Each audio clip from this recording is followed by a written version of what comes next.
channel Crypto Newbie Analyst bersama saya Chandra.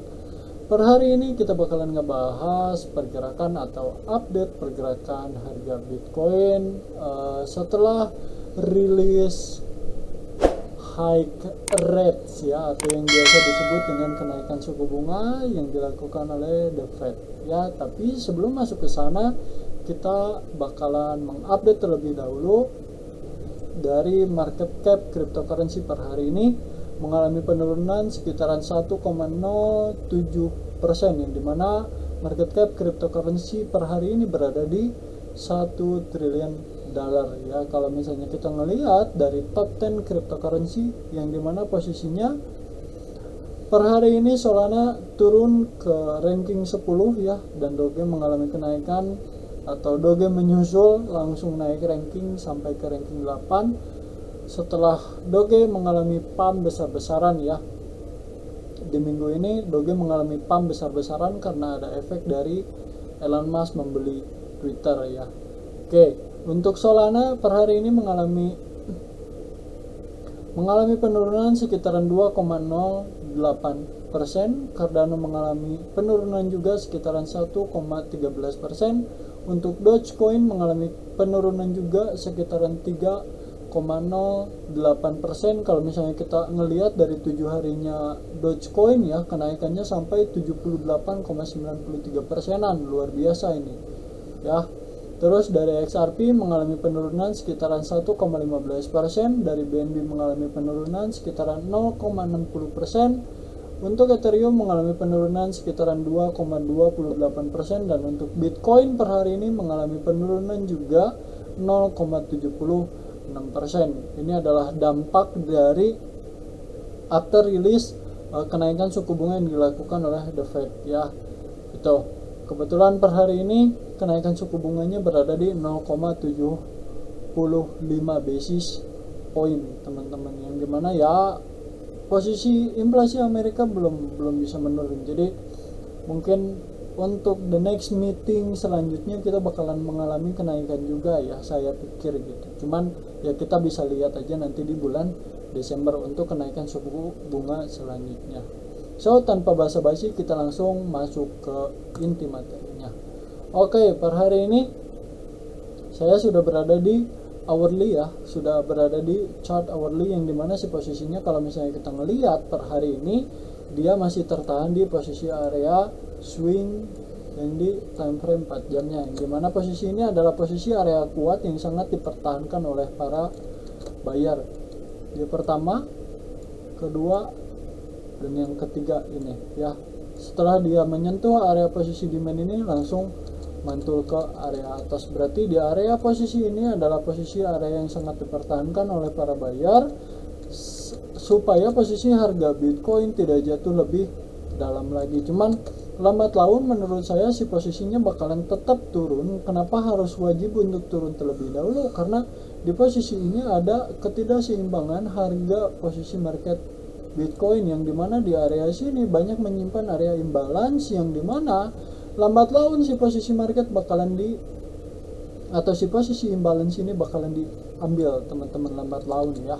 Tapi kita nggak tahu kapan. Ini untuk pra analis jangka pendek untuk Bitcoin ya, mungkin untuk nanti sore atau untuk besok ini masih bisa berlaku. Kalau misalnya saya lihat di posisi sekarang itu si posisinya itu sudah atau sedang berada di posisi ascending triangle ya, yang dimana si posisinya seperti ini. Dan kalau misalnya kita posisi garis trend line dari posisi area swing low ya, dari posisi swing low di area sini, nah kita bisa ngelihat si posisi area Bitcoin sudah break area trend line teman-teman, yang dimana berarti di sini sudah menjadi area konfirmator atau konfirmasi bahwasanya si posisi market Bitcoin sudah break. Berarti untuk sekarang si posisi market Bitcoin mencoba untuk testing ke area posisi trend line ya, atau mungkin dia bakalan ngebikin semacam fake out terlebih dahulu sampai ke 20.500 atau 20.600 sampai akhirnya dia turun kembali teman-teman ya. Jadi untuk sekarang selama si posisinya itu belum bisa menembus atau belum bisa nembus dan close atau konsolidasi di dalam ascending triangle ini, menurut saya si posisi fraktalnya atau ketika kita ngelihat dari posisi teknikal ini masih dalam posisi atau sudah menjadi validasi dia akan melanjutkan penurunan lebih dalamnya, seperti itu teman-teman. Jadi kalau misalnya kita ngelihat dari after FOMC ya, after FOMC posisi Bitcoin turun atau drop sekitaran, kalau misalnya kita ngelihat atau hitung 3,57%, teman-teman, lumayan dalam juga ya, koreksinya sampai 3%. Kebetulan posisi Jerome Powell juga cukup hawkish, yang dimana posisinya belum bisa menurunkan suku bunga karena PR Jerome Powell atau PR The Fed harus menurunkan inflasi sampai kembali ke 2%-an lagi, teman-teman. Jadi untuk the next meeting The Fed atau untuk event di bulan ini kayak CPI, NFP mungkin bakalan kena dampaknya dari FOMC meeting bulan ini ya, atau kenaikan suku bunga bulan ini akan ada dampak menurut saya akan ada dampak dari CPI maupun dari NFP ya, yang akan ada atau rilis datanya bakalan ada di hari Jumat minggu ini ya untuk NFP, seperti itu. Nah, ini kalau misalnya kita ngelihat dari posisi time frame 1 jam ya, si posisinya masih berada atau masih terpantul di posisi area swing 4 jam yang ada di sini. Nah, kalau misalkan kita ngelihat apakah si posisi market Bitcoin masih bisa untuk naik terlebih dahulu, menurut saya si posisi sekarang posisi market Bitcoin itu ya, ini yang pertama atau di posisi ini pernah menjadi posisi area support yang paling kuat sampai akhirnya posisi market Bitcoin naik signifikan tapi akhirnya turun ya. Tapi kenaikan yang di sini bukan kenaikan secara impulsif ya. Posisi kenaikan di sini hanya kenaikan yang korektif, yang dimana si posisinya di sini di area sini membentuk semacam area bear flag, yang dimana sampai akhirnya market turun signifikan. Nah, kalau misalnya sekarang opini saya pribadi si posisinya di area posisi key level 21 atau 21 ribuan ini adalah posisi area yang paling kuat atau sangat dipertahankan oleh para bearish ya, atau ada order block bear yang gede banget di area 21 ribuan, yang dimana kalau misalnya kita ngelihat juga dari posisi time frame 1 jam si posisinya udah mau atau berhasil testing ke 21.000 tapi akhirnya terreject. Jadi kalau misalnya kita ngelihat di posisi ini itu kita ngebikin atau kayak ngebuat semacam double top ya, kayak ngebuat semacam double top sampai akhirnya si posisinya break area posisi trendline ascending triangle. Jadi meskipun si posisinya sekarang sudah break, ini belum menjadi penentuan akan melanjutkan turun ke bawah ya, selama si posisinya masih tertahan di area posisi swing low 4 jam yang di sini. Ya, berarti di sini adalah menjadi kunci untuk Bitcoin, apakah posisi market Bitcoin bisa break ya. Mungkin sekarang kayak ngambil dulu retest ke area atas langsung terjun ke area bawah, dan opportunity-nya untuk opportunity penurunannya Bitcoin ini kalau misalnya kita tarik dari posisi area swing high, coba kita tarik dulu dari posisi area swing high yang ini menuju ke swing low. Yap, ya.